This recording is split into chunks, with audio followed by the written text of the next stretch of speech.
welcome to Better Together, a podcast about the Southern Baptist Convention's cooperative program presented by SBC This Week. I'm Lawrence Smith. We're helping churches navigate public policy issues from the local courthouse to the nation's capital. That's what the Ethics and Religious Liberty Commission is all about. In this episode, we talk to the ERLC's Lindsay Nicolet and Dan Darling about how the commission is bringing hope, the hope of the gospel, to the public square. Welcome, first of all. Good to see you. Thanks for having you here. First, help Southern Baptists understand the importance of what the ERLC does. Much of what you do is kind of behind the scenes, talking individually to legislators and people in Congress and others.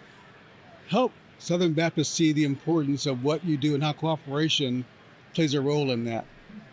Well, I do think it helps in a couple of ways. You know, Article 15 of the Baptist Faith and Message talks about the duty for Christians, for Baptist Christians, to be in the public square, engaging issues that affect our neighbors, whether it's religious liberty, sanctity of life, marriage and family, a variety of other issues. Article 15 actually lays out a whole range of issues.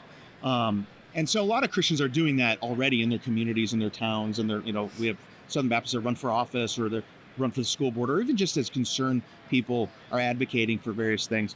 But the ERLC allows Southern Baptists to have some representation in DC on these core issues. To have an office that can regularly engage with legislators in Congress and the executive branch and the courts as a way of having a voice on these things that really matter. Lindsay, same question to you. Help us see what the ERLC kind of on a day-to-day basis does. Okay, well, to add to what Dan was saying, Jesus calls us to be salt and light, and he tells us to not hide our light under a bushel. And so part of what the ERLC does is help to magnify that light to our culture, in our courtrooms, and in the Capitol, before congressmen and in Congress. And so what we're doing is amplifying that light, and we're amplifying Southern Baptist voices. And so on a day-to-day basis, we have a lot of things going on, actually, because we have a base in Nashville, Tennessee, and then in DC. And so we are constantly talking to pastors and churches and finding out what issues they're wrestling with when it comes to matters of life, religious liberty, marriage and family, and human dignity.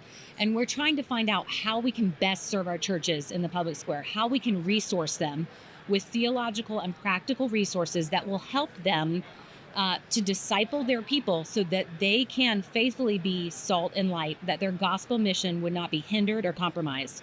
And then our DC team is constantly having meetings, as you mentioned, behind the scenes. A lot of the work goes on behind the scenes. It's quiet. It may not be broadcasted on Twitter, but it's happening. So they are busy building relationships. They're busy letting our representatives know what the largest Protestant denomination has spoken to regarding these issues, and that Southern Baptists want to see their voice and their position and their convictions represented, and that we're not going to back down when it comes to these things, because we care about our neighbors, we care about our churches, and we care about the flourishing of our society.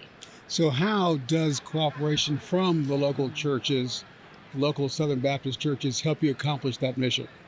Well, I think there's a number of ways, and Lindsay could speak to this as well, but the cooperation through the cooperative program, where churches are giving a portion of their money to their state convention first and foremost to do all the great work that they do in their state and in their local associations, and then a portion goes on to the national entities, IMB and NAM, and of course ERLC is a small part of that. And it allows churches, most of our churches in the SBC are not mega churches. We have some great mega churches that do some incredible work, but many of them are small to medium-sized churches that can't really afford a pro-life advocate on full-time on staff, or a religious liberty attorney, or someone to think about marriage and family stuff. But when we work together, we can have this office that can represent them in this way. I think also every year when we gather at the SBC passes resolutions on a number of issues. And, the ERLC, for the most part, tries to be guided by both those resolutions that where the SBC has spoken, and obviously the Baptist Faith and Message that kind of give us the grid from which we work on these issues. So one of the most amazing things to me about the Southern Baptist Convention is cooperation, the cooperative program. It's amazing. I worked for a ministry that was not a Southern Baptist ministry. I had to raise my support to go and serve in that ministry. And so it just amplified to me the brilliance of the cooperative program. And so cooperation helps our work to go farther. And so for our churches and our pastors specifically, and our state conventions, they are the ones in the trenches of the ministry from day to day. They know how these issues hit close to home and how pastors and how their people are wrestling with these things. So when we cooperate and we're able to communicate and give feedback to each other, it helps us to know how we can best serve our churches, where we need to be advocating in DC, helps us to know the issues that Southern Baptists care about. It also helps us in influencing public policy. So for example, one of our big initiatives this year is defunding Planned Parenthood. We were able to garner over 30,000 signatures from Southern Baptists and other evangelicals. There's power in numbers. And so lawmakers listen to that. They want to know, again, what the nation's largest Protestant denomination and the only Protestant denomination who has a permanent presence in DC, that matters. They want to know what they have to say. And they listen when we bring our voices together and join our voices together. And then one more example of cooperation. Well, two more actually. We produced several research guides, one having to do with gambling and one having to do with gender, directly because of the feedback of state conventions and pastors saying, these are the issues that we are wrestling with. We need to know how to disciple our people and how to address these in theological and practical ways. And then another example would be the executive director of Colorado Baptist reached out to us and said, hey, we're facing this Kelly Loving Act, this horrendous bill that deals with parental rights and religious liberty. Can you help us? And so can you partner with us? So we were able to join with him and send a letter to senators and then send a letter to the governor. And we also were able to create a bulletin insert to pass around to churches to let them know how they could engage the issue. So again, cooperation helps our work to broaden and to go farther. So it sounds like both of you are saying that the issues that you deal with, either directly communicating with churches or through resolutions, all that influences the public policy issues that the ERLC tackles.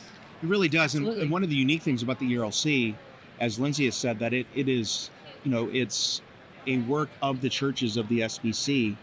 And that, as she mentioned, the only other denomination, if you will, that's in DC that has an office are the Catholics, the Catholic bishops, and us. Most of the other denominations don't have an office. Now, there's other evangelical groups that are in DC doing great work that we partner with all the time, but they're sort of funded by a consortium of groups and donors and things that are.